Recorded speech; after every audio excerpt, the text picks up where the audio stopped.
Heyo, it's Omnidog here. Thanks for tuning in. Omnidog's Vault with my review review overview of Brubaker and Phillips' Fatale, with colors by Brett Weiser and Dave Stewart. So you know it's drawn well, written well, and colored lovely. And this book and many others can be gotten at, that's pretty poor grammar, purchased at Organic Price Books, $2 off with code Omnidog. Big savings, 5% off shipping 4 more books together with code OmnidogSit. Right. This is not your typical Brubaker and Phillips book. This is not a crime book, although crimes are committed. This leans heavily or is about Lovecraftian cosmic horror, very supernatural, very bloody, very not safe for work. There is, of course, lots of sex and drugs, a little bit of rock and roll in there too, as a matter of fact, now that I think about it. But there's also some sacrifice of the humankind. And if you are not into supernatural horror like this, then I would suggest this book might not be for you. It's very twisted, but it's that Lovecraftian horror that I actually really dig. And this starts in 2011 at the funeral of Dominic Raines, who was his uncle, Nicholas Lash, and he's the executor of the Raines estate. This sets off the initial mystery. Joe shows up, and you can tell it's 2011. Make sure you pay attention because that's where this is your first clue. It jumps back and forth in time, and I'll get to that in a minute. Joe is somehow ever present in men's lives. Whatever men she comes in contact with, she doesn't have to kiss them or anything. They just have to sort of be in her aura, and she has a powerful hypnotic effect on almost all men. So this leads into the story where Nicholas is going over Hank Raines' the leftovers of his estate, and he finds a hidden story. Hank Raines was an investigative reporter, and he ends up becoming a best-selling science fiction writer. So we've already seen Joe, and Joe shows up right as Nicholas is getting attacked by these strange guys, and these guys will be popping up throughout the story. She shows up always at the right time, it seems, and the effect she has on Nicholas becomes even deeper when he sees a picture of his uncle back a few years ago, several years ago, as a matter of fact, like 1956, with Joe. And he's almost sure it's Joe. And how is it that she hasn't changed a day at all? So here we go back to our first time jump, and you need to pay attention. This is San Francisco, 1956. It's not hard. It makes all the sense in the world, these different little time interludes, because it helps weave together who Joe is, what her story is, and how it affects the current time period, which in this book is 2011. So we go back to 1956, then we jump forward to 1978, where she's with a kind of drugged out, down on his luck rock star. That is a whole separate story that's very interesting, but it ties together to the whole thing ties together by the end, and it's amazing how Brubaker has weaved this story. And the centerpiece is this mystery woman, Joe. Goes, okay, 78, I wrote these down, 78 to 2011, back to 1936, and through World War II, 1898, back to 1936, so on and so on, back to 1286 AD. And that's when the book really gets interesting to me, when he starts telling stories let's see. Let's see. Can I show that? There, I can show that. So as I said, it's very violent, very bloody, and not explicit sex, but it's suggested. So let me go to where I have bookmarked. I'm specifically not showing where I have this bookmark because it can be very upsetting, and it upset me. So, but it is part of the story, and it's a very important part of the story where I have bookmarked, but it's not something that I want to show. Okay, that's fine. It's just violence.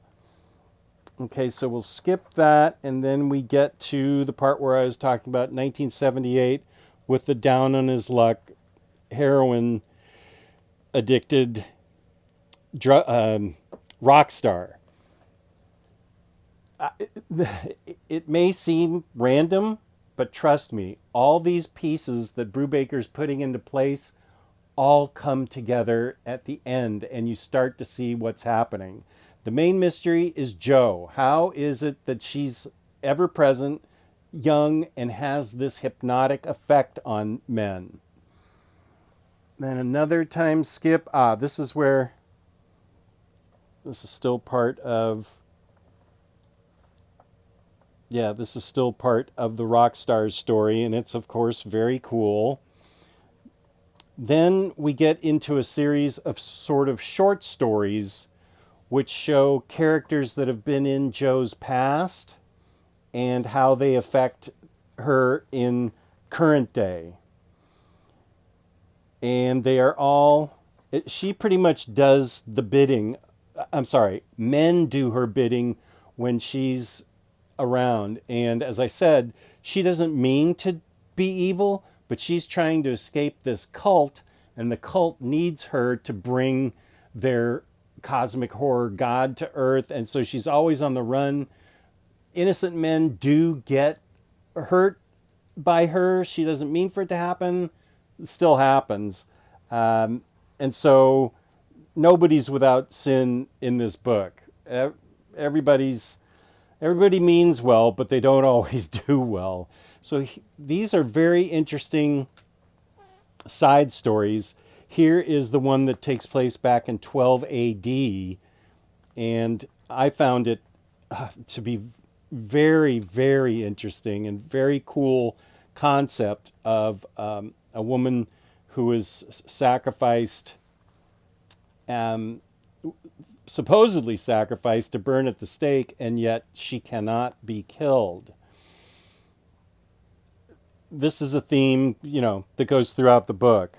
And I don't want to show too much more because actually you probably won't even understand because of the time skips.